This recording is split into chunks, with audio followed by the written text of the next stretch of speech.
वन्दे मातरम् वन्दे मातरम्।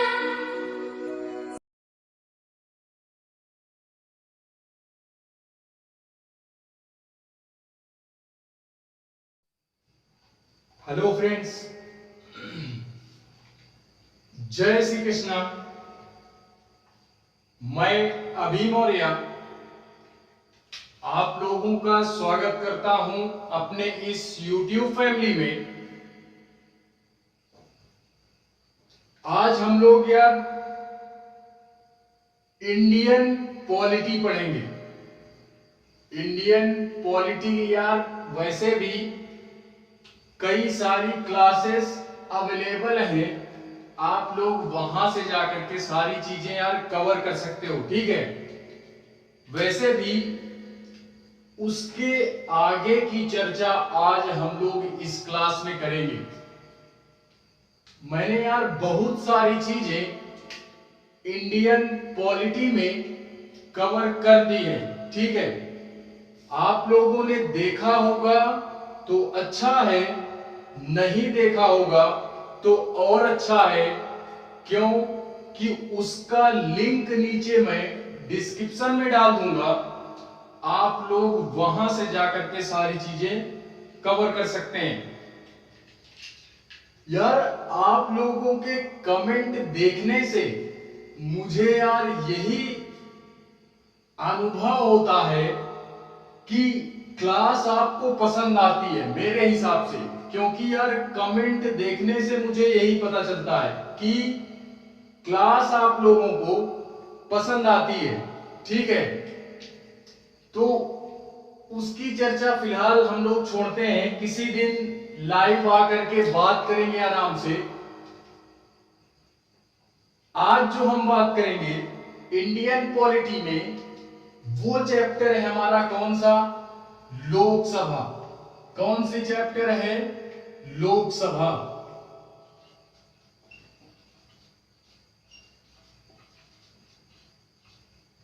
लोकसभा नाम से आप यार भली भांति परिचित होंगे। लोकसभा क्या होता है यार जानते होंगे आप लोग, बेसिकली जानते होंगे।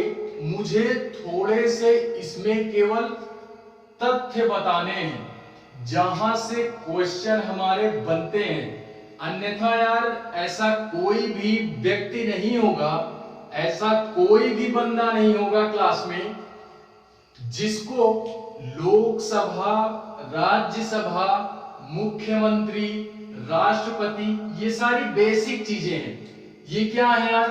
ये बेसिक चीजें हैं। बेसिक नॉलेज तो यार बनती है बॉस, मेरे हिसाब से बेसिक नॉलेज तो बनती है, ठीक है। एम लक्ष्मीकांत की बुक आती है सिविल सर्विस की तैयारी के लिए, एक आती है हमारी एम लक्ष्मीकांत की बुक। तो उसी में का टॉपिक मैं पढ़ाने का प्रयास करूंगा, क्या? लोकसभा, जहां से हमारा क्वेश्चन बनता है। देखते हैं यार, लोकसभा की अगर पहले बात करूं तो मैं पहले बात करूंगा कि जो हमारी संसद है ना, पार्लियामेंट है, उसके बेसिकली होते दो पिलर हैं, लेकिन हम पढ़ते हैं तीन पिलर। कौन कौन से? तीन पिलर होते हैं संसद के। कितने पिलर होते हैं? तीन पिलर।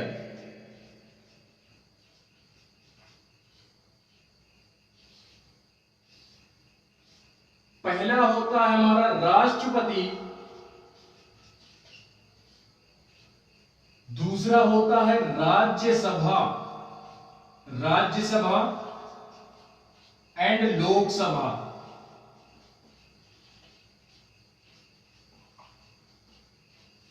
राज्यसभा एंड लोकसभा ये हमारी क्या होती है यार? बेसिकली संसद का टॉपिक मैंने पढ़ाया है, तो वहां पे आप लोग जाकर के देख सकते हो, जिसमें से मैंने राष्ट्रपति कवर कर दिया है। तो उसका भी लिंक नीचे मैं डिस्क्रिप्शन में डाल दूंगा, वहां से आप कवर कर लेना। तो राष्ट्रपति मैं कवर कर चुका हूं, जिसमें से आज हम लोग लोकसभा कवर करेंगे और किसी दिन नेक्स्ट क्लास में हम लोग राज्यसभा को भी कवर करने का प्रयास करेंगे। ठीक है, संसद का जो हमारा प्रावधान किया गया है, हमारे कॉन्स्टिट्यूशन में जो प्रावधान किया गया है वो है 79। अनुच्छेद 79 के तहत हमारा ये प्रावधान किया गया है कि हमारे यहाँ पे संसदीय व्यवस्था होगी, हमारे इंडिया में संसदीय व्यवस्था होगी। इसका प्रावधान आर्टिकल में हमारे संविधान में कहां पे किया गया है? अनुच्छेद 79। ठीक है, उसके बाद 79 के बाद 80 में हमारा कहा गया है, 80 में राज्यसभा होगी। अनुच्छेद 80 में यह प्रावधान किया गया है कि हमारे इंडिया में संसद के लिए क्या होगी? एक राज्यसभा का गठन किया जाएगा। एंड अनुच्छेद आर्टिकल 81 में यह बोला गया है कि लोकसभा, यानी लोकसभा का प्रावधान कहां पे किया गया है? अनुच्छेद 81 में। ठीक है, तो ये यार बेसिक तथ्य है हमारे, ये क्या है? ये बेसिक फंडा था। ठीक है, संसद से रिलेटेड, जिसमें से आज हम लोग बात करते हैं अपनी किसकी? लोकसभा की। किसकी बात करेंगे? लोकसभा की। ठीक है, लोकसभा को हम लोग यार 2-3 नामों से जानते हैं, इसको भी आप लोग नोट करोगे कि लोकसभा को हम लोग यार 2-3 नामों से जानते हैं।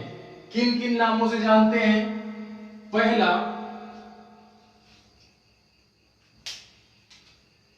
ये प्रत्यक्ष सदन होता है। क्या होता है? प्रत्यक्ष सदन होता है, यानी डायरेक्टली पार्लियामेंट्री सिस्टम में ये हमारा क्या होता है? क्योंकि यार ये यहां पे जो सदस्य चुन करके आते हैं ना, लोकसभा में जो सदस्य चुन करके आते हैं वो डायरेक्टली जनता उनको वोटिंग करती है। तो जनता के माध्यम से हमारे यहाँ पे लोकसभा के सदस्य जो होते हैं वो जनता के माध्यम से चुन करके आते हैं। ठीक है, यानी जो हमारे समाज के लोग होते हैं वो डायरेक्टली वोट करते हैं, इसीलिए हम इसको क्या बोलते हैं? प्रत्यक्ष सदन के नाम से जानते हैं। दूसरा, इसको हम लोग अस्थायी सदन बोलते हैं। क्या बोलते हैं? अस्थायी सदन।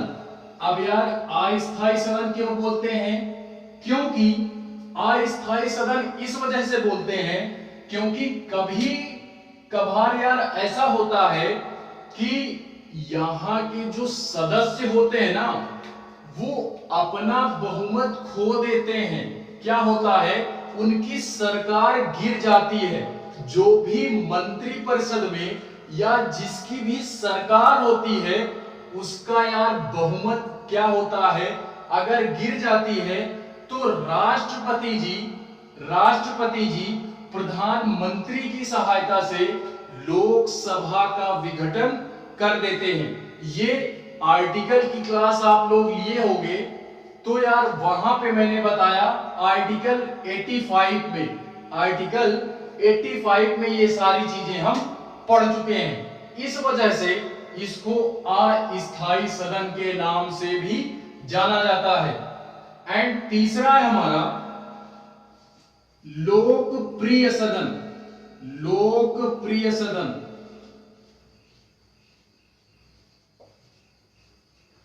ठीक है, चौथा है हमारा जनता का सदन। मैंने पहले ही बोला कि जनता डायरेक्टली वोटिंग करती है लोकसभा के सदस्यों का, इस वजह से इसको जनता का सदस्य भी बोलते हैं। ठीक है, एंड पांचवा नाम है हमारा लोकसभा को हम लोअर हाउस के नाम से भी जानते हैं। यानी निम्न सदन। कौन सा सदन? निम्न सदन। तो ये यार 5 नाम आप लोकसभा के याद रखोगे कि लोकसभा को और किन किन नामों से जाना जाता है। तो हो गया हमारा प्रत्यक्ष सदन, अस्थायी सदन, लोकप्रिय सदन, जनता का सदन एंड निम्न सदन। ठीक है, ये 5 नाम आप लोकसभा से रिलेटेड याद रखोगे। अब हम लोग यार देखते हैं कि लोकसभा में सीटों की संख्या कितनी होती है, लोकसभा में कितनी सीटें अवेलेबल होती हैं और इन सीटों में कौन कौन से सदस्य आ सकते हैं, तो उनको हम लोग देखते हैं। लेकिन पहले आप लोग यार इतना नोट करोगे, उसके बाद हम उसकी चर्चा आगे करेंगे। ठीक है, तो इसको हम मेटते हैं फिलहाल में कि लोकसभा में सीटें हमारी कितनी होती हैं। तो हेडिंग डालेंगे हम लोग, लोकसभा में सीटों की संरचना। लोकसभा में सीटों की संरचना, इसको इंग्लिश में यार लोकसभा ही बोलते हैं। ठीक है, हिंदी हो या इंग्लिश हो, दोनों में लोकसभा को लोकसभा ही बोलते हैं।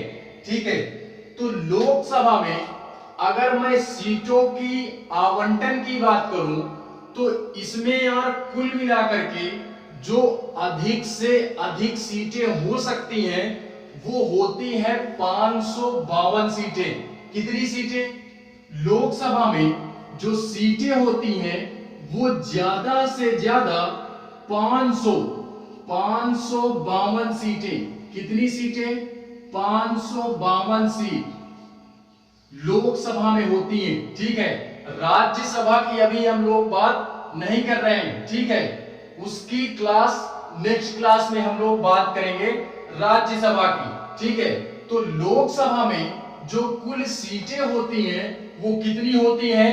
552। लेकिन यहां पे जो याद करने वाला फैक्ट है वो ये है कि 552 कुल होती हैं ज्यादा से ज्यादा, लेकिन 545 सीटें ही हमारी यार क्या होती हैं, मतलब भरी हुई हैं। बाकी जो हमारी 5 और 2 7 सीटें हैं वो वैकेंट रहती हैं, खाली रहती हैं। क्यों? क्योंकि उनमें सदस्य नहीं है, इस वजह से 7 सीटें हमारी खाली होती हैं। क्या होती हैं? 7 सीटें। जनसंख्या कम होने के कारण ये 7 सीटें हमेशा क्या होती हैं? खाली होती हैं। तो 552 में से 500 कितनी? 543 सीटें। 543 सीटें ये राज्यों द्वारा चुनकर के आती हैं, यानी राज्यों के सदस्यों के द्वारा, यानी राज्यों के सदस्य जो होंगे वो 543 सीटों पे होंगे और जो 2 सदस्य होंगे ये राष्ट्रपति के द्वारा मनोनीत किए जाते हैं। राष्ट्रपति के द्वारा मनोनीत किए जाते हैं, यानी मनोनीत सदस्य होते हैं। यानी इनका ये जो 2 सीटें होती हैं ये आप एक तरीके से ये बोल सकते हो कि ये आरक्षित सीटें होती हैं। क्या होती हैं? आरक्षित सीटें होती हैं। ये हमेशा 2 सीटें आरक्षित होती हैं जिसमें राष्ट्रपति चयन करता है। राष्ट्रपति क्या करता है? चयन करता है 2 व्यक्तियों का, और वो 2 व्यक्ति कौन होते हैं? तो वो हमारे होनहार व्यक्ति होते हैं। कौन? Anglo Indian. कौन? Anglo Indian. ये 2 सीटें जो होती हैं वो एंग्लो इंडियन के लिए क्या होती हैं? रिजर्व होती हैं। क्या होती हैं? रिजर्व होती हैं। तो यही दोनों मिलाकर के 543 एंड 2 45, 545 सीटें हमारी कुल वर्तमान में क्या है? यही है। वर्तमान में 545 सीटें हमारी लोकसभा में है, ठीक है। लेकिन अगर मैं फिर भी बात करूं तो ये 543 में से मैं डिवाइड करना चाहूंगा क्या, कि 530 सीटें ये राज्यों के सदस्यों द्वारा आती है और बाकी 20 सीटें ये आती हैं केंद्र शासित प्रदेशों से। कहां से? केंद्र शासित प्रदेशों से। जो जैसे हमारा दिल्ली हो गया, पुदुचेरी वगैरह केंद्र शासित प्रदेश आप जानते हो, ठीक है, केंद्र शासित प्रदेश आप जानते हो यार।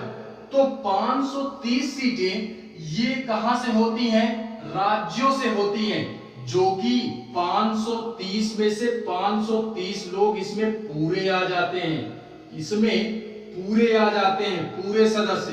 और इन 20 सीटों में से यहां से देखो जनसंख्या कम होने के कारण यहां से केवल 13 सदस्य ही आ पाते हैं। कितने? 13 सदस्य, जिससे ये 7 सीटें हमारी केंद्र शासित प्रदेश की ये खाली रहती है, वैकेंट रहती है, ठीक है। तो ये 530 और 13 543 एंड 2 इसमें ऐड कर दिया गया एंग्लो इंडियन को, तो 545 सीटें हमारी वर्तमान में यानी प्रेजेंट टाइम में 545 सीटें हमारी लोकसभा में हैं। कहां पे हैं? लोकसभा में 545 सीटें, ठीक है। तो ये आप याद रखोगे, इतनी चीजें आप याद रखोगे। अच्छा, एक चीज ये देखो कि एंग्लो इंडियन होता क्या है? एंग्लो इंडियन होता क्या है मेरे भैया यार? एंग्लो इंडियन हम उसको बोलते हैं, किसको बोलते हैं, कि जो व्यक्ति पहले अंग्रेज थे और वो अब भारत में रहने लगे हैं, तो उनको भारतीयों में गिना जाता है, उनको भारतीयों में गिना जाता है, तो उन्हीं को हम लोग एंग्लो इंडियन बोलते हैं, ठीक है। इनका प्रावधान भी किया गया है आर्टिकल 331 में, ठीक है। लोकसभा में एंग्लो इंडियन के लिए आरक्षित की गई सीटें कहां पे? अनुच्छेद की क्लास आप लिए होगे मेरी, तो वहां पे मैंने सारी चीजें कवर की हैं, ठीक है। तो इतनी सारी चीजें यार आप समझ गए होंगे, इतनी सारी चीजें आप समझ गए होंगे, ठीक है। बात करते हैं इसके आगे की, कि यहां पे जो सदस्य आते हैं वो कैसे आते हैं। यहां पे जो सदस्य चुन करके आते हैं उनका चुनाव कैसे होता है, ठीक है, उसकी बात हम लोग यहां पे लोकसभा में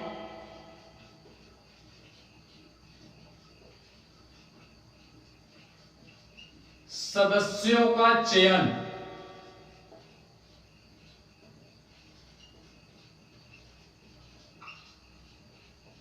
लोकसभा में सदस्यों का चयन कैसे होता है ये हम देखते हैं, ठीक है।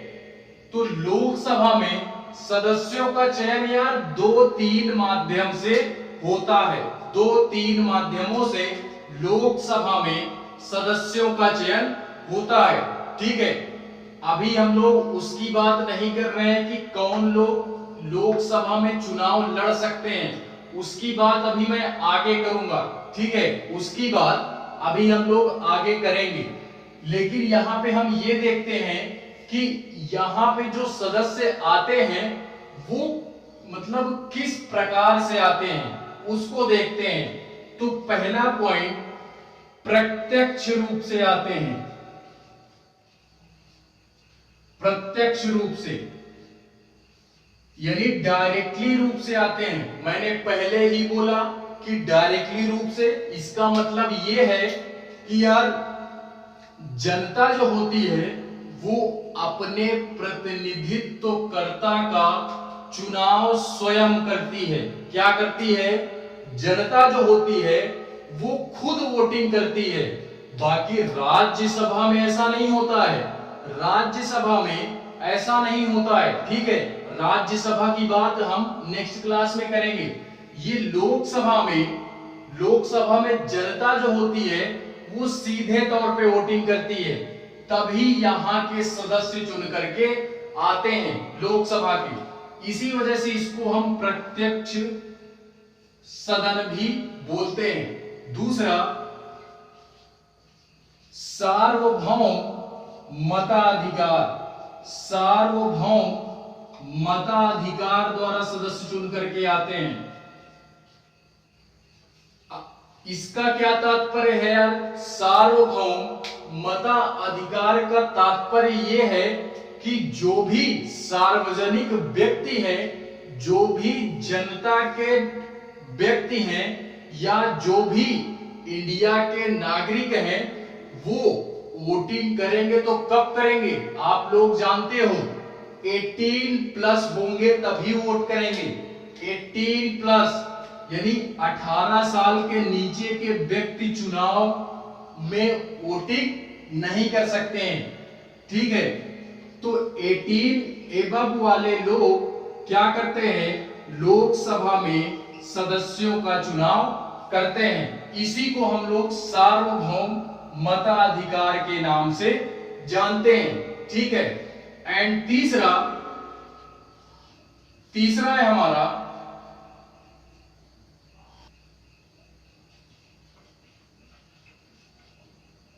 First past the post system.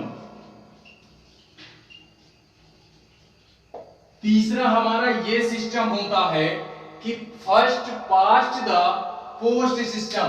अब इसका क्या तात्पर्य है यार? इससे यार मैं तो यही समझता हूं, मैं अपना व्यक्तिगत अनुभव जो है मेरा, मैं यार बेसिकली मैं यही समझता हूं इस शब्द से या इस सेंटेंस से कि पहले आओ और पहले पाओ। क्या है? पहले आओ और पहले पाओ। इसका तात्पर्य क्या है? तो इसका तात्पर्य यह है कि मान लो 4 लोग इलेक्शन में खड़े हैं, लोकसभा में 4 लोगों ने अपना नामांकन करवाया। एक हो गया, एक का नाम ए, बी, सी एंड डी। ये 4 लोग खड़े होते हैं लोकसभा के चुनाव में। क्या होते हैं? ये 4 लोग खड़े होते हैं, ठीक है। एक को मिला 10 वोट, एक को मिला 15 वोट, एक को मिला 20 एंड डी को मिला 25 वोट। कितना? ए को मिला 10 वोट, 20 को मिला, बी को मिला 15 एंड सी को मिला 20 एंड डी को मिला 25 वोट, ठीक है। तो first past the post system का मतलब यही है कि जिस भी व्यक्ति का वोटिंग ज्यादा होगी, वही हमारा क्या होगा? लोकसभा में सदस्य चुना जाएगा। क्या होगा? अब यहां पे यार देख लो, आपकी डी जो है इसके पास वोटिंग ज्यादा है। इसके पास क्या है? वोटिंग ज्यादा है, यानी इसके पास वोट ज्यादा पड़ी, ठीक है, 25 वोट है। तो यही सदस्य बनेगा, लोकसभा का सदस्य यही बनेगा। बाकी इसीलिए इसको हम बोलते हैं first past the post system. पहले आओ और पहले पाओ। पहले आओ का मतलब है ज्यादा लेकर के आओ, और पहले पाओ, ज्यादा लेकर के आओ और अपनी सीट पाओ, ठीक है। लेकिन यहां पे देखो ज्यादा की बात हो रही है, लेकिन राष्ट्रपति में, बाकी जो राष्ट्रपति और जो चुनाव होते हैं उनमें यार 50% प्लस 1 वोट जब तक नहीं होगी किसी भी व्यक्ति की, वो यार उस चुनाव में क्या नहीं होगा? जीत नहीं सकता। तो यहां पे लोकसभा में ऐसा कोई बाउंडेशन नहीं है, ऐसा कोई बाउंडेशन नहीं है। यहां पे जिसकी वोटिंग ज्यादा वही यहां पे सदस्यता ले सकता है, ठीक है। तो यार इतनी सारी चीजें आप समझ गए होंगे कि लोकसभा में सदस्यों का चयन किस प्रकार होता है। तो ये 3 फैक्ट आप याद रखोगे। पहला, प्रत्यक्ष रूप से। दूसरा, सार्वभौम मताधिकार यानी 18+ है तो वही वोटिंग कर सकता है। और first pass the post system के माध्यम से। ठीक है, तो ये तो हुई इतनी बातें। अब हम लोग देखते हैं कि लोकसभा में सदस्यता लेने के लिए या चुनाव लड़ने के लिए हमारे अंदर क्या क्या एबिलिटी, क्या क्या योग्यता होनी चाहिए कि हम लोकसभा का चुनाव लड़ सकें। देखते हैं यार, उसको भी हम देखते हैं। पहले इसको देखते हैं, उसके बाद उसको देखते हैं कि योग्यता क्या होनी चाहिए लोकसभा में चुनाव लड़ने के लिए। हमारे अंदर योग्यता क्या होनी चाहिए? क्या मैं अपनी बात करूं, क्या मैं लोकसभा का चुनाव लड़ सकता हूं? क्या क्या एबिलिटी होनी चाहिए मेरे अंदर कि मैं लोकसभा का चुनाव लड़ सकता हूं? तो देखते हैं यार कि कौन कौन सी योग्यता मेरे अंदर हो जाए कि मैं क्या कर सकूं, लोकसभा में चुनाव लड़ सकूं। ठीक है, तो ये देखते हैं हम 3-4 पॉइंट। आप इसमें भी देख लो 3-4 पॉइंट आप ये देखोगे। पहला, भारत का नागरिक होना चाहिए। सबसे पहली बात, भारत का नागरिक होना चाहिए। तो ये एबिलिटी सबके अंदर है, इंडियन है तो सबके अंदर है। पहला फैक्ट क्या है? भारत का नागरिक होना चाहिए।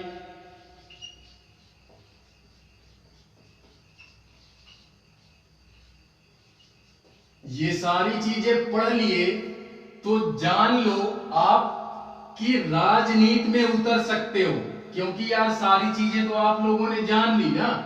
भारत का नागरिक होना चाहिए।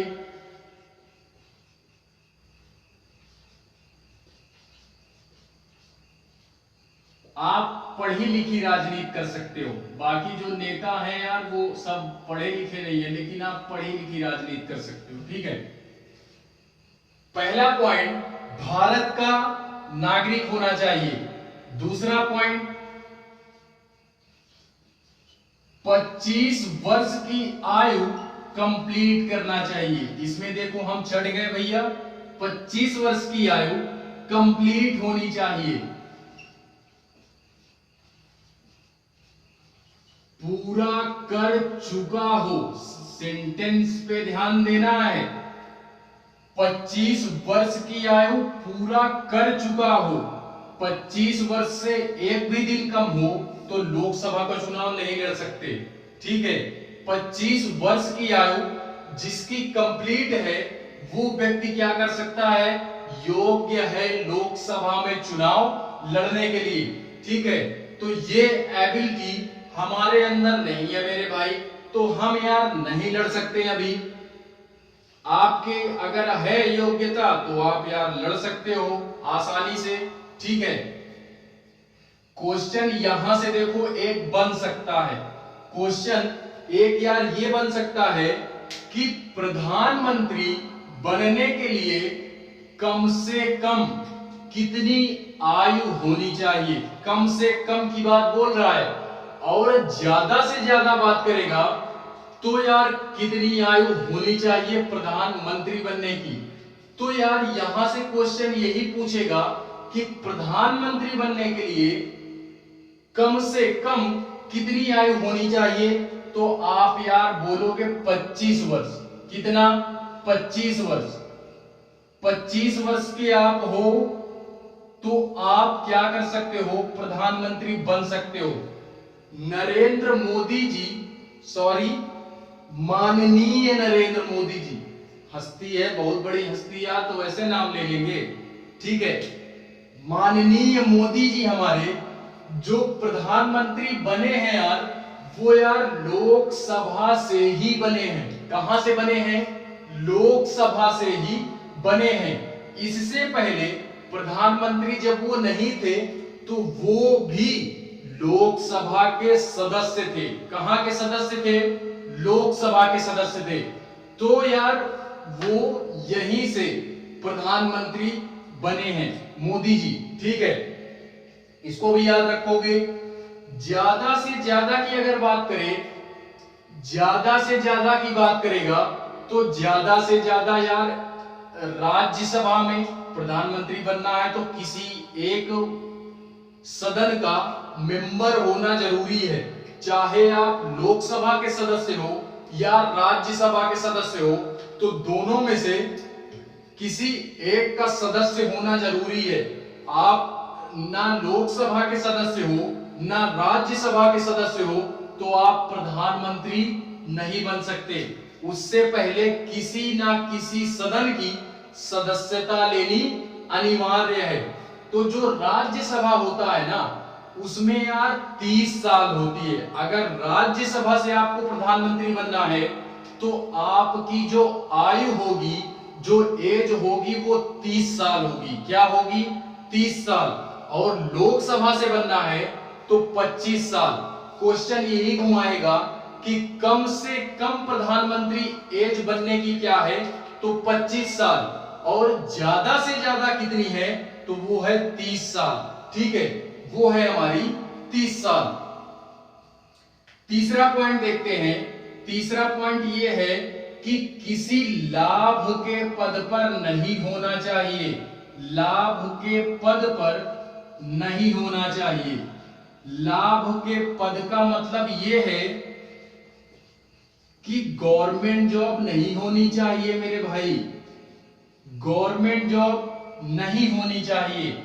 अगर गवर्नमेंट जॉब है आपके पास तो आप लोकसभा में चुनाव नहीं लड़ सकते हो। मेरे हिसाब से ये भी एबिलिटी इंडिया में 80% लोगों के पास है। क्यों? क्योंकि गिने चुने व्यक्ति ही गवर्नमेंट जॉब में हैं। गिने चुने व्यक्ति ही गवर्नमेंट जॉब में हैं, सारे लोग नहीं हैं। तो ये एबिलिटी भी क्या होती है, मैच करती है इंडिया के 80% लोगों में से।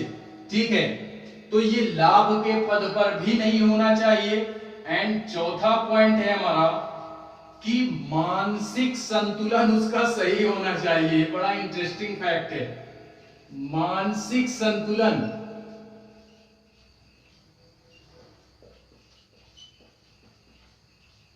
सही होना चाहिए। यानी यार वो पागल वगैरह नहीं होना चाहिए। मानसिक रूप से वो स्वस्थ होना चाहिए। ठीक है, मानसिक रूप से स्वस्थ होना चाहिए। यार शरीर के लेवल पे, बॉडी के लेवल पे आपको कोई भी बीमारी है तो चलेगा, लेकिन माइंड के लेवल पे, मानसिक रूप से किसी भी प्रकार का क्या नहीं होना चाहिए, संतुलन खोया हुआ नहीं होना चाहिए, डिस्टर्ब नहीं होना चाहिए, मेंटली डिस्टर्ब नहीं होना चाहिए।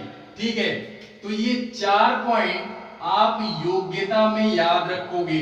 ये 4 पॉइंट आप योग्यता में याद रखोगे। इतनी सारी योग्यताएं आपके पास हैं तो आप यार लोकसभा का चुनाव लड़ सकते हो आसानी से। ठीक है, देखते हैं यार कि लोकसभा का जो कार्यकाल होता है, जैसे हमारा प्रधानमंत्री हो गया, राष्ट्रपति हो गया, मुख्यमंत्री हो गया, ये तो यार 5 साल के लिए होते हैं। 5 साल के लिए होते हैं। ठीक है, जब तक खुद अपना रिजाइन ना दे दें। ठीक है, तो ये 5 साल के लिए होते हैं। लेकिन जो लोकसभा होते हैं, लोकसभा के जो सदस्य होते हैं, उनका कार्यकाल कब तक होता है ये देखते हैं। कार्यकाल देखते हैं।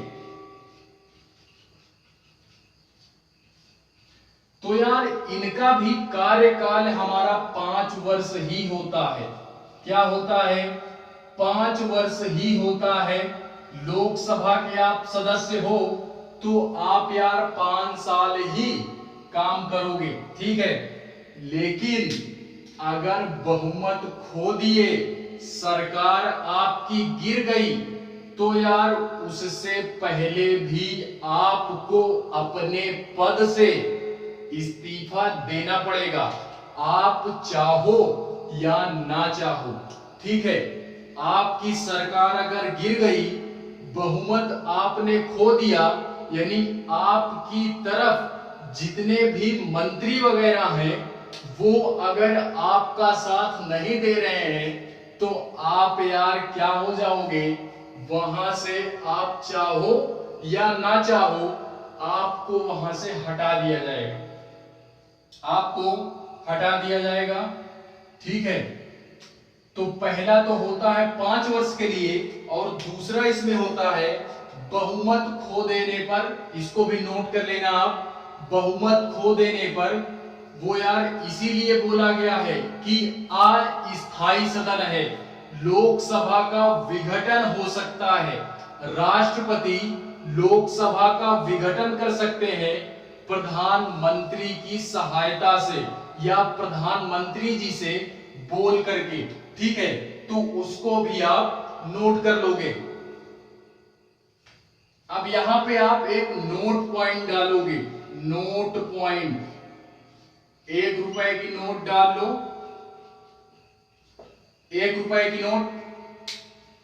नोट में हमको ये लिखना है कि मान लो हमारा यार अब ये 5 साल है, ठीक है, 5 साल है, ठीक है, हम जानते हैं, ठीक है, लेकिन कभी कभार ऐसा होता है कि इंडिया में आपातकाल लग जाता है। ठीक है, क्या लग जाता है, इमरजेंसी शुरू हो जाती है ना। आपातकाल अनुच्छेदों में मैंने बताया था, आर्टिकल 352, आर्टिकल 356, आर्टिकल 360। ठीक है, ये सारी चीजें बता चुका हूं। आर्टिकल 352 राष्ट्रीय आपात, आर्टिकल 356 वित्तीय आपात एंड आर्टिकल 360 क्या होता है, राष्ट्रीय आपात, वित्तीय आपात एंड एक आपात और होता है, माइंड में आ नहीं रहा, एक आपात और होता है। ठीक है, तो आप लोग यार समझ लेना उसको, फिलहाल में याद आ नहीं रहा है। ठीक है, देखते हैं हम लोग यहां पे समझते हैं, जो मैं समझाना चाह रहा हूं, जो मैं समझाना चाह रहा हूं हम लोग उसको देखते हैं कि यार आपातकाल जो होता है ना, अगर आपातकाल इंडिया में लग गया, आपातकाल अगर लग गया तो यार इसका कार्यकाल बढ़ा दिया जाता है, इसका कार्यकाल 1 साल के लिए बढ़ा दिया जाता है। अगर आपातकाल लग गया, आपातकाल लग गया तो यार क्या होता है कि 1 साल के लिए इसका कार्यकाल बढ़ा दिया जाता है, 1 साल के लिए इसका कार्यकाल बढ़ा दिया जाता है। मान लो 1 साल हो गया फिर भी आपातकाल नहीं हटा तो फिर 1 साल बढ़ा दिया, फिर 1 साल बढ़ा दिया और फिर भी नहीं हटा तो फिर बढ़ा दिया। ठीक है, तो ये प्रक्रिया चलती रहती है। अगर आपातकाल लगा है, हट नहीं रहा है, तो एक साल बढ़ा दिया जाता है। और मान लो आपातकाल हट गया तो फिर से यार पुनः 6 महीने के अंदर निर्वाचन आयोग जो होता है, चुनाव आयोग, वो 6 महीने के अंदर फिर से दोबारा चुनाव करवा देता है। चुनाव आयोग यानी निर्वाचन आयोग जिसको बोलते हैं, इसको भी बता चुका हूं, आर्टिकल 324, इसको भी मैं बता चुका हूं, निर्वाचन आयोग। ठीक है, आर्टिकलों की क्लास लोगे तो यार ये सारी चीजें हेल्प होंगी पढ़ने में, ये सारी चीजें हेल्प होगी पढ़ने में। ठीक है, तो 6 महीने में दोबारा चुनाव करवा देता है निर्वाचन आयोग, 6 महीने में चुनाव दोबारा करवा देता है। ठीक है, तो इसको हमको याद रखना है।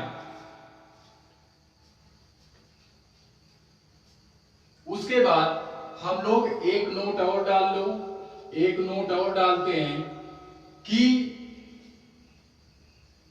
42वें संविधान संशोधन 42 कॉन्स्टिट्यूशनल अमेंडमेंट एक्ट के तहत 1976 में इंदिरा गांधी की जब सरकार थी, किसकी सरकार थी? इंदिरा गांधी जी की। तो इंदिरा गांधी जी इतनी होनहार महिला थी कि इन्होंने 1 साल इसका कार्यकाल बढ़ा दिया था।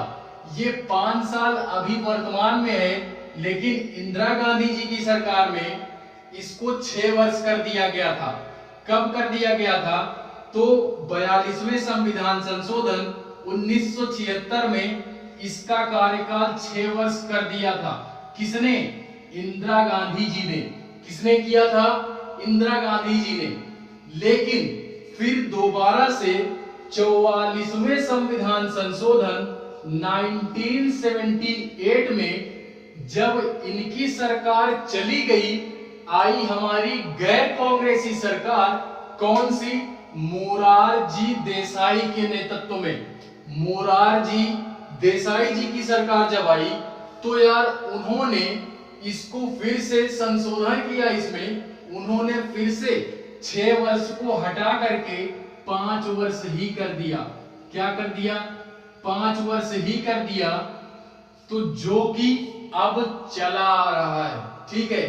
तो वही 5 वर्ष चला आ रहा है। नहीं, इससे पहले इंदिरा गांधी जी की जब सरकार थी तो उन्होंने यार 6 वर्ष कर दिया था इसको, ठीक है। मोरारजी देसाई जी की सरकार में, और ये इंदिरा गांधी जी की।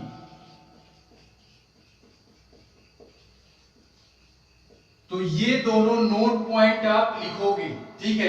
ये दोनों नोट पॉइंट आप याद रख। थोड़ी सी हम बात करते हैं लोकसभा के अध्यक्ष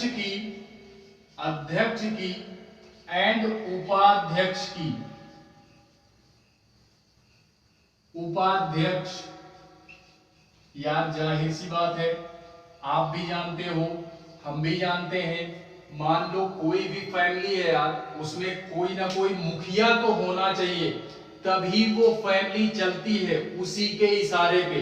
तो उसी प्रकार ये हमारा जो सदन होता है, यहाँ के मुखिया जो हमारे होते हैं, या जो हेड बोल सकते हो आप, वो एक अध्यक्ष होते हैं एंड एक उपाध्यक्ष होते हैं। क्या होते हैं? अध्यक्ष एंड उपाध्यक्ष, ठीक है। इनको जो अध्यक्ष होते हैं ना लोकसभा के, ये चुने कैसे जाते हैं? तो यार जब सत्र शुरू होता है ना, जब बैठक शुरू होती है, पहली बार की सदन की जब बैठक शुरू होती है, तो वहां के सदस्य मिल करके क्या करते हैं? अपने अध्यक्ष का चुनाव करते हैं। अपने अध्यक्ष का चुनाव करते हैं। लोकसभा के सदस्य अपने अध्यक्षों का चुनाव करते हैं, और बाद में ये अध्यक्ष एक उपाध्यक्ष का चुनाव करते हैं। ये बाद में डिसाइड करते हैं कि उपाध्यक्ष कौन बनेगा, ठीक है। तो ये हो गई इनकी बात। बेसिकली इनकी कार्य और शक्तियों की बात करूं तो आर्टिकल 93 से लेकर के 97 के मध्य में ये उपाध्यक्ष एंड अध्यक्ष की कार्य एवं शक्तियों का प्रावधान किया गया है हमारे संविधान में, ठीक है। कार्य एवं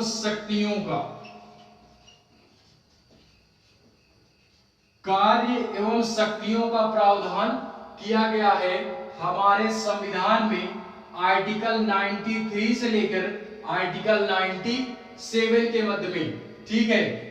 बाद में हम इसमें एक चीज ये देखते हैं कि ये जो अध्यक्ष होते हैं ना, ये उपाध्यक्ष, अब यार बोल दो कि अध्यक्ष हो गया, तो उपाध्यक्ष का क्या काम है? तो यार हर फैमिली में एक मेल होता है तो एक फीमेल भी होता है ना मेरे भाई। तो उसी तरीके उसी तरीके आप यहां पे भी मान लो कि एक मेल है एंड एक फीमेल है। एक मेल मुखिया है हमारा हेड एंड एक फीमेल मुखिया है हमारा उपाध्यक्ष जिसको बोलते हैं। वो यार फीमेल या मेल कोई भी हो सकता है, मैंने केवल समझने के लिए बोल दिया, ठीक है। तो ये जो उपाध्यक्ष होते हैं ना, कभी कभार हमारे अध्यक्ष जो होते हैं ये सदन में नहीं होते हैं, ये कहीं और चले जाते हैं, या तो इनका वैकेंट हो जाता है, तो उस समय का कार्यकाल हमारा कौन संभालता है बैठक का, वो उपाध्यक्ष संभालते हैं, ठीक है। कौन संभालता है? उपाध्यक्ष संभालते हैं। यानी एक तरीके से अध्यक्ष के सब्स्टिट्यूट के रूप में काम करते हैं। किसके रूप में? सब्स्टिट्यूट के रूप में। सब्स्टिट्यूट का मतलब ये है सहायक के रूप में। किसके रूप में? सहायक के रूप में ये कार्य करता हमारा कौन?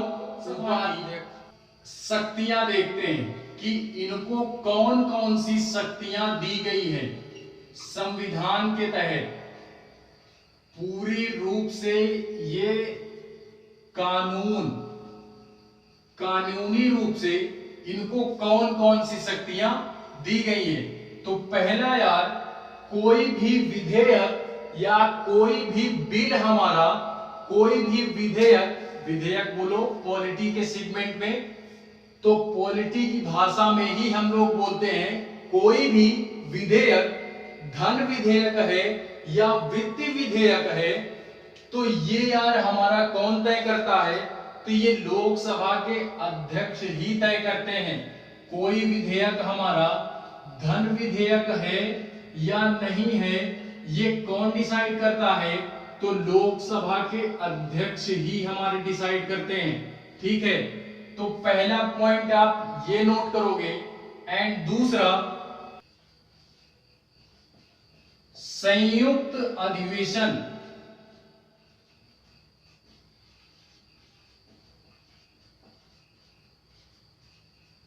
आर्टिकल 108 संयुक्त अधिवेशन, इसकी अध्यक्षता करने का शक्ति किसको प्राप्त है? वो भी यार प्राप्त है हमारे लोकसभा अध्यक्ष को। कि संयुक्त अधिवेशन की अध्यक्षता हमारा कौन करता है? वो लोकसभा अध्यक्ष करते हैं। और बुलाता कौन है? तो वो राष्ट्रपति जी बुलाते हैं। राष्ट्रपति चैप्टर जब मैंने पढ़ाया था तो उसमें यार मैंने बताया था, ठीक है। संयुक्त अधिवेशन होता क्या है? मान लो राज्यसभा और लोकसभा दोनों से क्या होता है? दोनों की बैठक हुई, तो इसकी अध्यक्षता कौन करेगा? इसकी अध्यक्षता कौन करेगा? इसी को संयुक्त अधिवेशन बोलते हैं। दोनों मिक्स करके बुला लिया गया, एक बैठक कर ली गई, तो इसको क्या बोलते हैं? संयुक्त अधिवेशन के नाम से जानते हैं, ठीक है।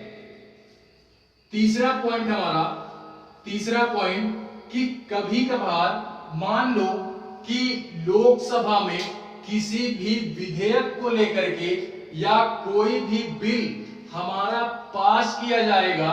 अभी मान लो जैसे हमारा ये किसान आंदोलन आया था, किसान आंदोलन वो फिलहाल आया अध्यादेश में है, तो मैं उसकी चर्चा नहीं करूंगा, लेकिन मैं एक एग्जाम्पल दे रहा हूं कि किसान आंदोलन जो हमारा आया, ये यार अगर सदन में आएगा लोकसभा या राज्यसभा में, किसी के पास आएगा, मान लो लोकसभा में आया, ये यहाँ पे बिल बनने के लिए ये लोकसभा में आया, तो यार मान लो 50% सदस्य वहां के ये बोलते हैं कि ये जो विधेयक है इसको पारित करना चाहिए, और 50% व्यक्ति ये बोलते हैं कि नहीं, इसको पारित नहीं करना है। तो दोनों में यार क्या हो गया? दोनों बराबर मत हो गया ना। 50% बोल रहे हैं होना चाहिए और 50% बोल रहे हैं नहीं होना चाहिए।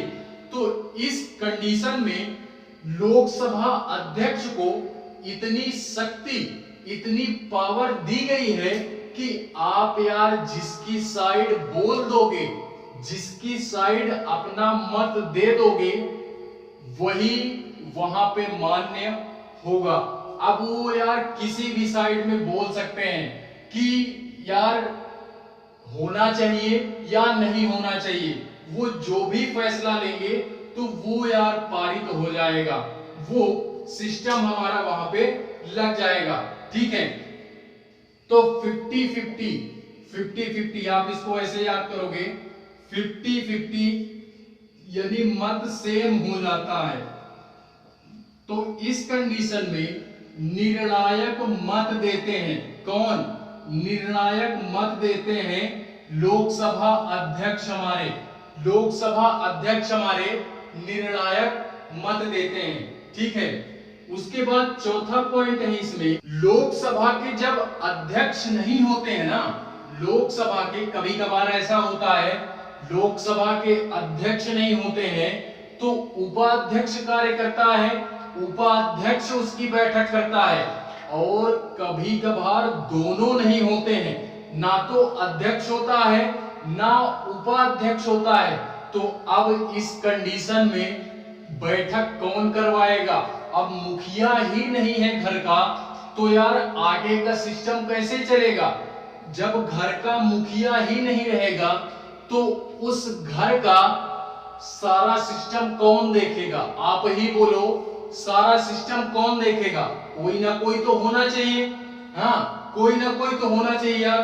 तो इस कंडीशन में राष्ट्रपति महोदय क्या करते हैं कि इसी लोकसभा के सदन से ही किसी एक मेंबर को उठा करके क्या कर देते हैं, वो अध्यक्ष बना देते हैं। कब तक के लिए?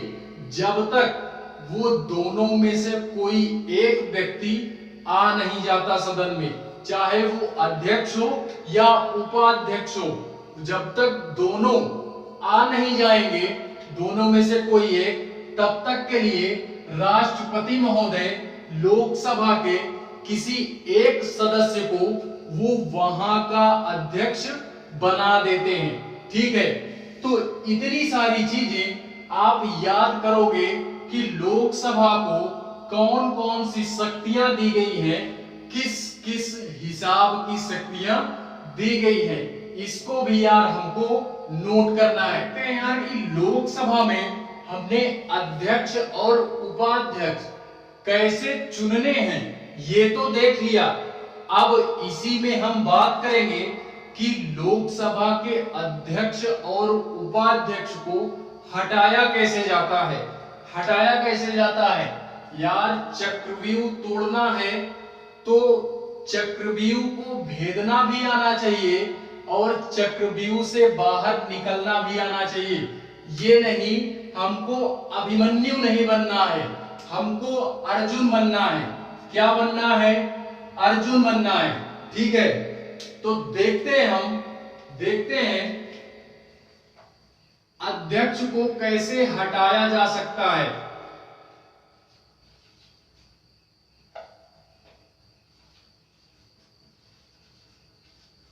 अध्यक्ष और उपाध्यक्ष बेसिकली यार जैसे हमारा राष्ट्रपति का होता है ना, उनको हटाने का प्रावधान जैसे होता है, जस्ट उसी प्रकार यहां भी वही सिस्टम होता है कि अध्यक्ष अपना त्याग पत्र उपाध्यक्ष को देते हैं और उपाध्यक्ष को अपना त्याग पत्र देना है तो वो अध्यक्ष महोदय को देते हैं।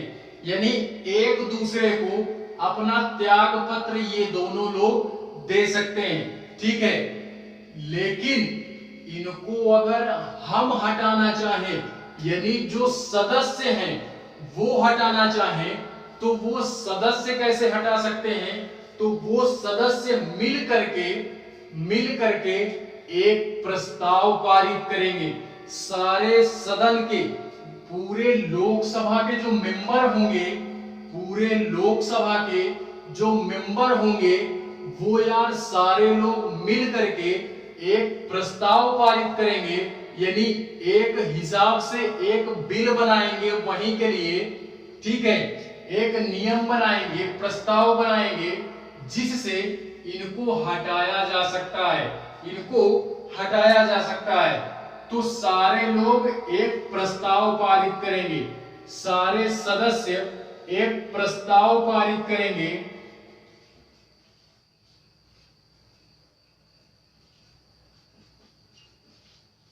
कि इनको यार हटाया जाना चाहिए। अब इनके सहारे हम नहीं रह सकते, ये हमको पसंद नहीं है, ये हमको पसंद नहीं है, ठीक है। तो ये दोनों चीजें इनके हटाने के संबंध में आप याद रखोगे। लोकसभा के अध्यक्ष को कैसे हटाया जा सकता है, ये सारी चीजें यार हम लोगों ने देख लिया। अब हम लोग देखते हैं कि लोकसभा में यार कुछ सीटें जो है ना, कुछ सीटें हमारी आरक्षित की गई है। आरक्षण का नाम सुने होंगे, आरक्षण का, जिस पे यार बहुत ढेर सारी, मैं तो यार इस पे बोलना ही नहीं चाहता हूं, अन्यथा यार बोलूंगा तो मैं बोलता ही रहूंगा, मुझे ऐसा लगता है। अगर आरक्षण पे बोलना चाहूं तो बहुत कुछ बोल सकता हूं मैं, ठीक है। आरक्षण सही है या नहीं सही, गलत है तो क्यों गलत है, तो उसकी चर्चा फिलहाल मैं नहीं करूंगा, क्योंकि वो यार एक मतभेद टाइप है, बहस का कारण है, वो केवल यार एक बहस टाइप में हो जाएगी, ठीक है। तो उसकी चर्चा हम नहीं करेंगे। लेकिन ये देखते हैं कि जो सीटें हैं वो आरक्षित की गई हैं, लोकसभा में जो कुछ सीटें हैं वो आरक्षित की गई हैं। अब कौन कौन सी सीटें आरक्षित की गई हैं ये देखते हैं हम, ये देखते हैं, यानी आरक्षण संबंधी, आरक्षण संबंधी, आरक्षण संबंधी शक्तियां,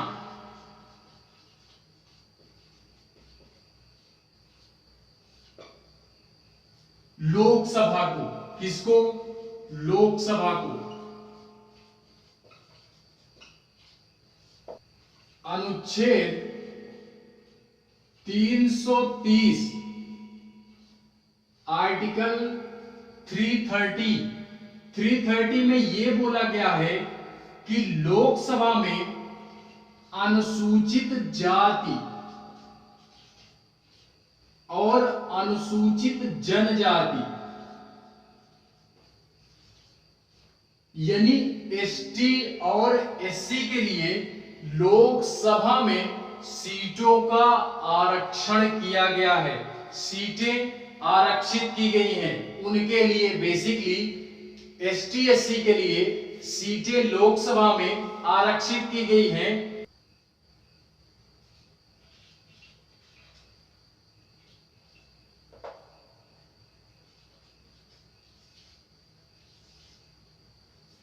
चौरासी सीटें यानी 84 सीटें अनुसूचित जाति के लिए और 47 सीटें अनुसूचित जनजाति के लिए लोकसभा में आरक्षित की गई हैं। इतनी सीटें और किसी को नहीं मिलेगी, ये केवल और केवल किसको दी जाएंगी, तो 84 सीटें 552 सीटों में से 84 सीटें अनुसूचित जाति के लिए एकदम फिक्स है। क्या है, फिक्स है। और 47 सीटें अनुसूचित जनजाति के लिए एकदम फिक्स है, कोई नहीं ले सकता, ठीक है। तो ये हुई लोकसभा में एसटी एससी के लिए आरक्षण। अब इसी में बात करते हैं अनुच्छेद 331 331 के तहत एंग्लो इंडियन को भी आरक्षण मिला है। एंग्लो इंडियन जो दो हमारे मनोनीत सदस्य होते हैं उनको भी संविधान में अनुच्छेद 331 के तहत ये कहा गया है कि इनकी जो सीटें होंगी एंग्लो इंडियन की वो भी क्या होंगी, आरक्षित होंगी, वो सीटें आरक्षित। यार अब ये देखते हैं कि राज्यसभा में और लोकसभा में, राज्यसभा और लोकसभा में हमारी भिन्नता क्या है, डिफरेंटेशन क्या है, ये देखते हैं कि डिफरेंटेशन क्या है, जिससे लोकसभा का मान्य जो है वो अधिक हो जाता है।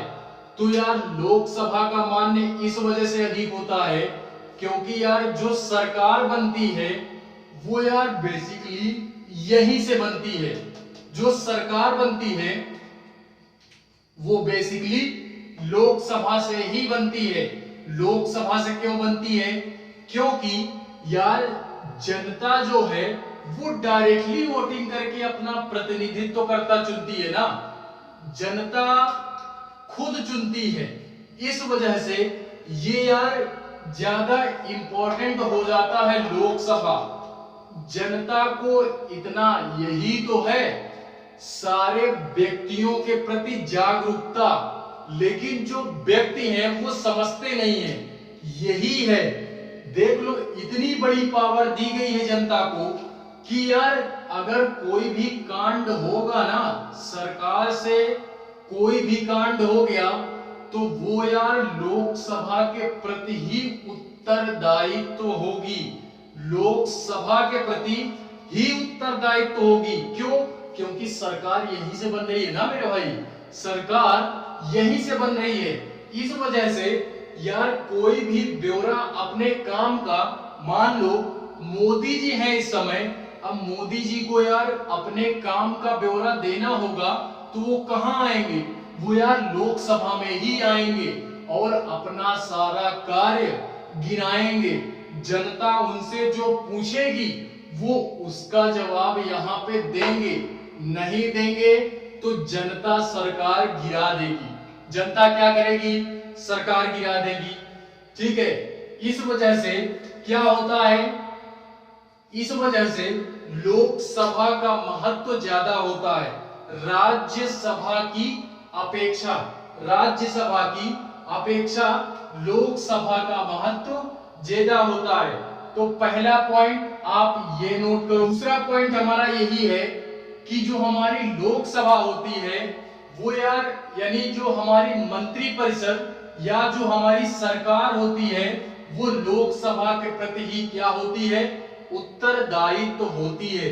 तो ये एक दो पॉइंट आप इसको नोट करो, दो पॉइंट आप इसको नोट करो कि अधिक मूल्यवान होती है लोकसभा सरकार। लोकसभा सदन जो है हमारा वो अधिक मूल्यवान होता है राज्यसभा से। और दूसरा पॉइंट कि जो हमारी सरकार होती है यहीं से बनती है, दूसरा पॉइंट। तीसरा पॉइंट कि जो हमारी सरकार होती है यानी जो हमारी मंत्रिपरिषद होती है, जो सरकार होती है वो लोकसभा के प्रति ही उत्तरदायित्व होती है। तीसरा पॉइंट, उत्तरदायी क्यों होती है? क्योंकि सरकार यहीं से बनती है, डायरेक्टली जनता चुनती है, इस वजह से उत्तरदायी लोकसभा के प्रति होती है। चौथा पॉइंट, पांचवा याद आ गया, लिख लो, क्या दिक्कत है। पांचवा पॉइंट कि जो हमारा सरकार बनेगी हमेशा और हमेशा सरकार जो बनती है, हमेशा और हमेशा जो सरकार बनती है वो लोकसभा से ही बनती है। कहां से? लोकसभा से। एंड छठा पॉइंट, मान लो कि कोई भी बिल या कोई भी विधेयक अगर हमको पारित करना है तो यार सबसे पहले की बात की जा रही है, ना कि केवल की बात की जा रही है। मैं ये नहीं बोल रहा हूं कि केवल लोकसभा में पेश किया जाएगा, सबसे पहले लोकसभा में ही पेश किया जाएगा।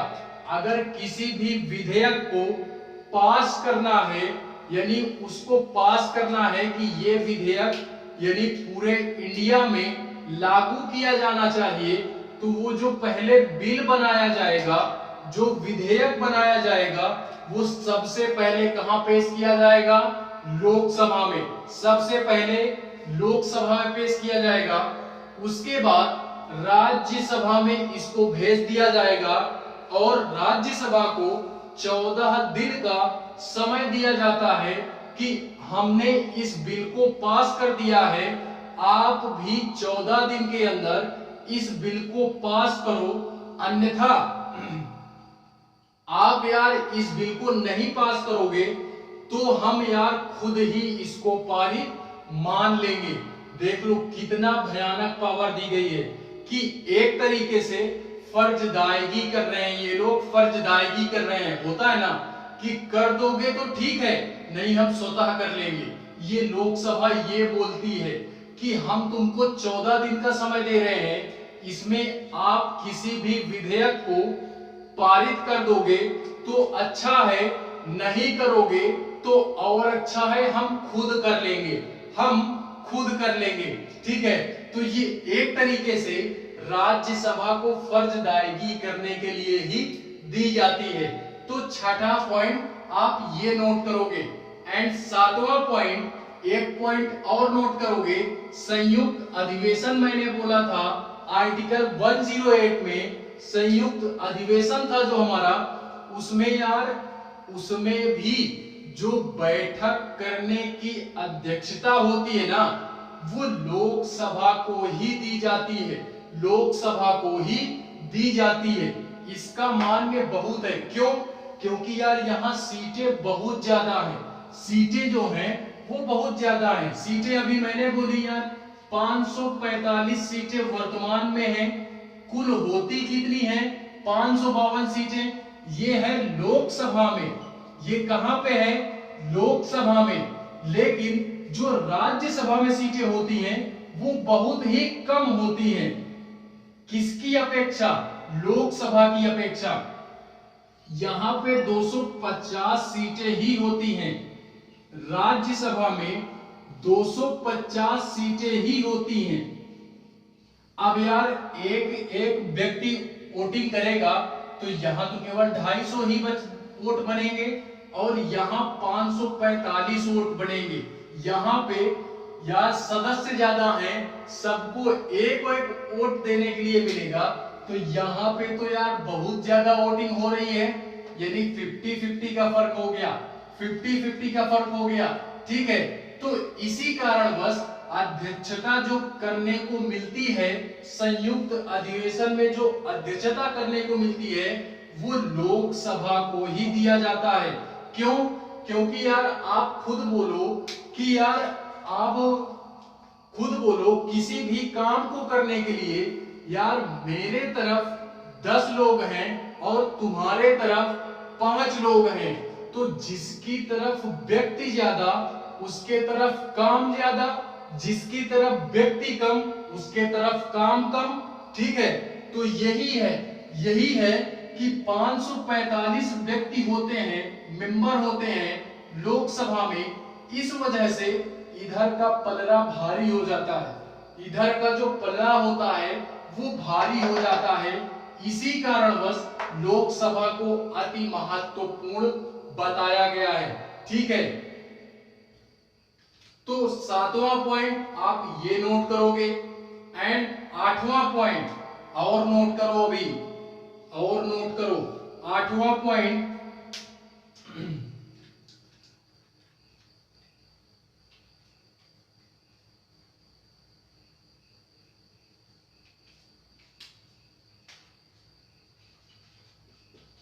अविश्वास प्रस्ताव लाया जा सकता है लोकसभा में, अविश्वास प्रस्ताव। अविश्वास प्रस्ताव का मतलब यह है, मैंने पहले ही बोला था कि बहुमत खो देना, यानी आपके पार्टी के लोग आप पर ही भरोसा नहीं कर रहे हैं, तो यार इस कंडीशन में अविश्वास जो प्रस्ताव लाया जाएगा वो कहां पे लाया जाएगा? वो भी लोकसभा में ही लाया जाएगा। राज्यसभा से इसका कोई मतलब नहीं है, राज्यसभा से इसका दूर दूर तक कोई लेना देना नहीं है। ठीक है, तो इस अविश्वास प्रस्ताव को कहां लाया जाएगा? लोकसभा में ही लाया जाएगा। ठीक है, 9वां 1/6 मत, होना अनिवार्य है, अनिवार्य है, अन्यथा आपकी जमानत राशि जब्त हो जाती है। जमानत राशि जब्त हो जाती है। इसका क्या तात्पर्य है यार? मान लो 100 लोग हैं, 100% वोट में से 1/6 वोट, मत बोलो मत बोलो, कि 100% मत में से 1/6 मत आपके पास है, तो यार आपकी जमानत राशि जब्त नहीं होगी। अन्यथा 1/6 में से तनिक भी कम है तो आपकी जमानत राशि जब्त हो जाती है। अब जमानत राशि क्या होती है? तो यार मेरे भाई आप इसको ऐसे समझ सकते हो कि किसी भी, आपको यार किसी भी चीज का चुनाव लड़ना है ना, तो सबसे पहले कुछ पेमेंट की जाती है निर्वाचन आयोग को।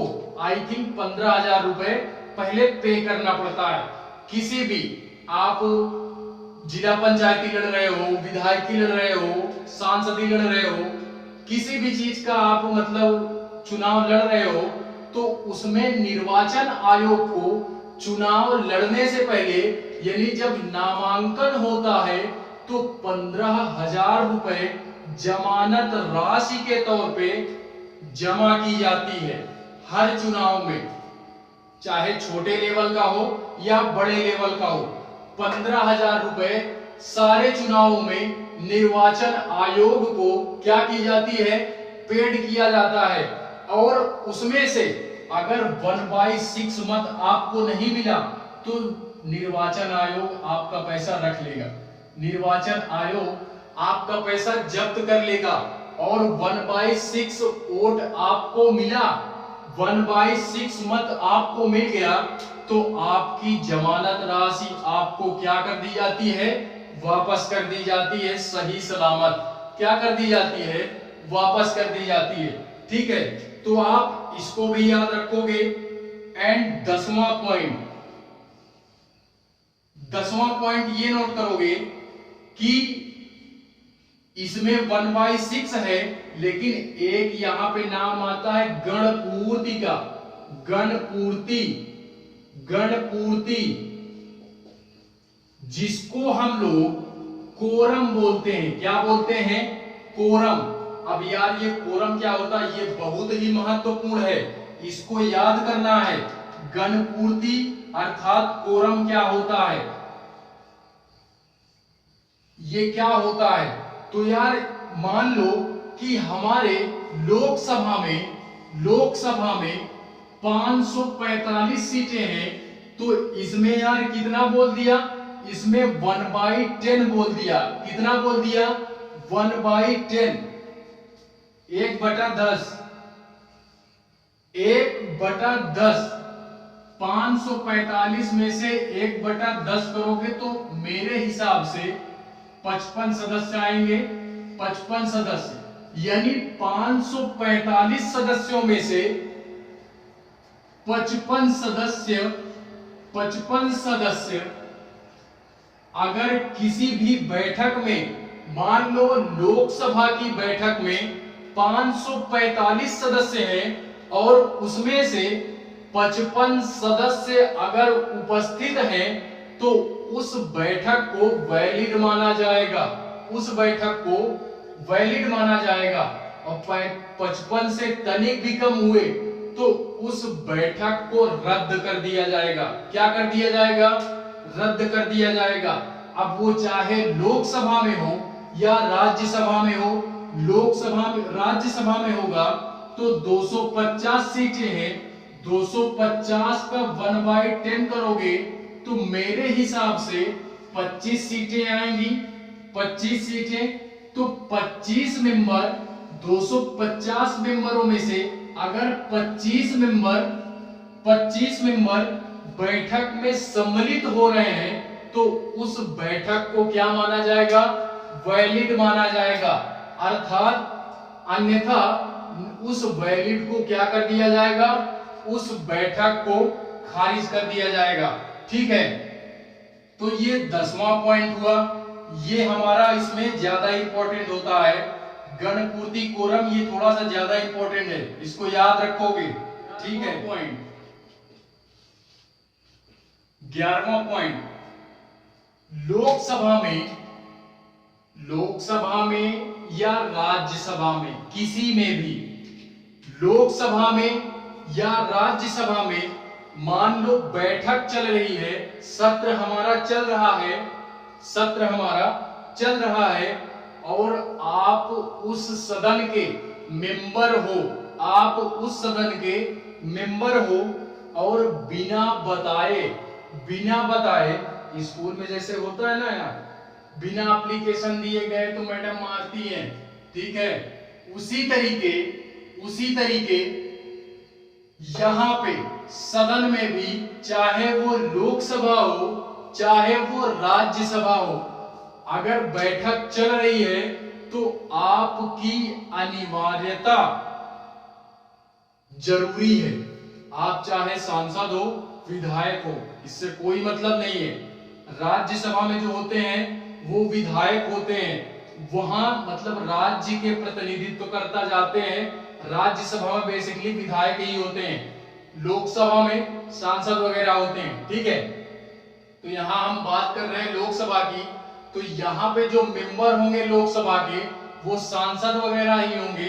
तो मान लो यहाँ का कोई भी मेंबर, बैठक अगर चल रही है, कोई भी मेंबर 60 दिन तक यानी 2 महीने तक बिना बताए गायब है तो उसको उस पद से हटा दिया जाता है। उसको उस पद से क्या कर दिया जाता है? हटा दिया जाता है। ठीक है, तो 11वें पॉइंट में आप ये नोट करोगे। 12वें पॉइंट में ये नोट करोगे कि मान लो हमको छोड़ करके, हम यार सरकार जीत गए हैं ना, तो हमको छोड़ करके यानी जो सरकार बनी लोकसभा में, यार एक ही लोग तो होंगे नहीं। यहाँ पे मान लो मोदी जी हैं, उनकी तो सरकार बनी है, तो यार कुछ विपक्षी लोग भी तो होंगे ना, विपक्ष के भी लोग होंगे। तो यार विपक्ष का दर्जा कब दिया जाता है जानते हो? अगर आपको विपक्ष के पार्टी में जाना है तो यार उसके लिए भी 1/10 वोट क्या होने चाहिए आपके पास है, तभी आप विपक्ष का दर्जा प्राप्त कर सकते हो, अन्यथा आप विपक्षी नहीं हो। तो ये थोड़ा सा भयानक लगा मुझे कि देखो यार, विपक्ष बनने के लिए भी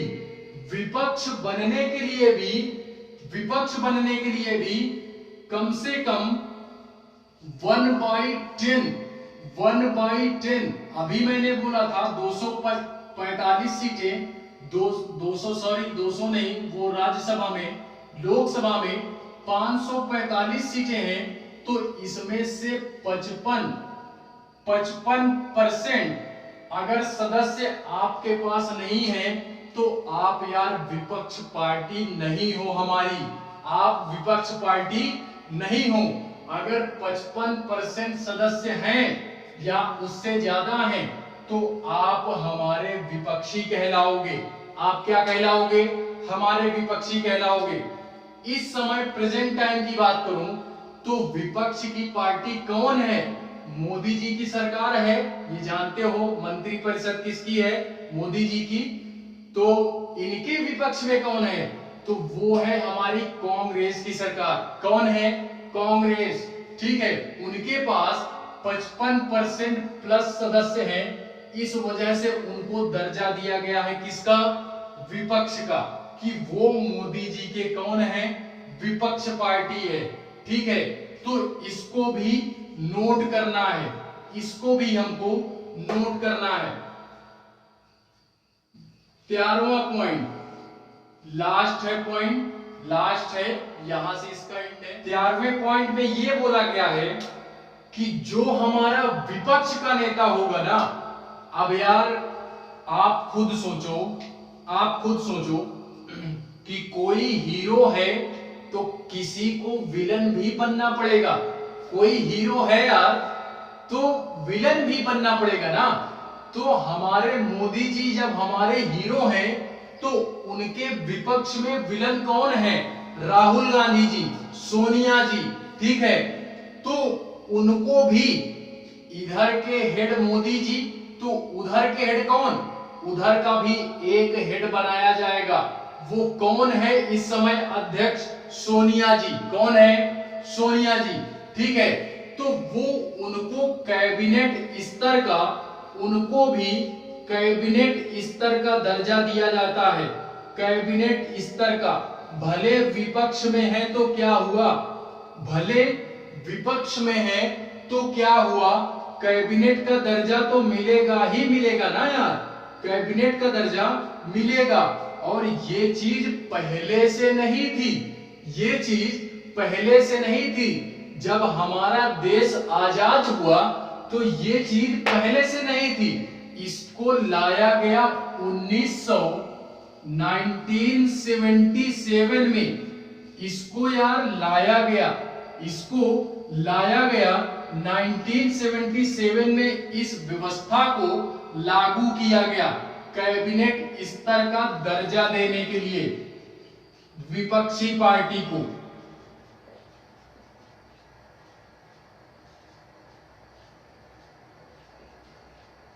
ठीक है, विपक्ष के पार्टी को 1977 में यह व्यवस्था लाई गई कि विपक्ष पार्टी को भी दर्जा दिया जाना चाहिए कैबिनेट स्तर का।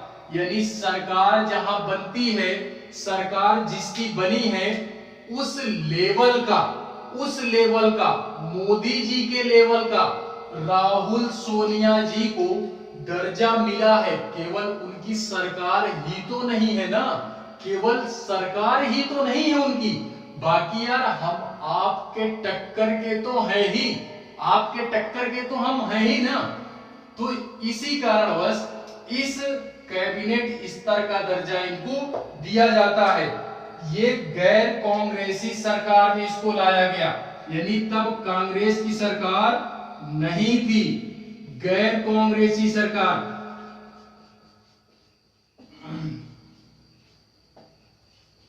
गैर कांग्रेसी सरकार में इस व्यवस्था को क्या किया गया?